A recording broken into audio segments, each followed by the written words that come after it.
রাজার ঘরে ছোট রানী এলো পদ্মাবতী, রানী পদ্মাবতী।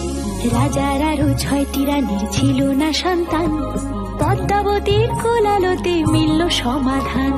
বছর যেতে জন্ম নিল 7 ছেলে 1 মেয়ে, হয় খুশির আকাশ হঠাৎ কালো মেঘে গেল ছেয়ে।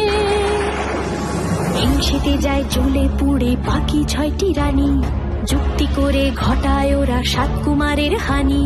সুযোগ মতো 7 ছেলেকে মাটিতে দেয় পুঁতে, বাঁচে একা পারুল, ওরা পায় না তাকে ছুতে। ধাইমা বাজায় সেই মেয়েকে বড় করে তোলে, 7 ভাইকে পায় যে পারুল 7টে চাপা ফুলে। এত কিছুর পরেও রাজার বিপদ যে কাটে না, সূর্য নগরে সুখের সূর্য আর ওঠে না। হিংসা বিবাদ বিচ্ছেদ আর প্রেমের কাহিনীতে পারুল বোন কি পারবে 7 ভাই চম্পাকে জাগাতে।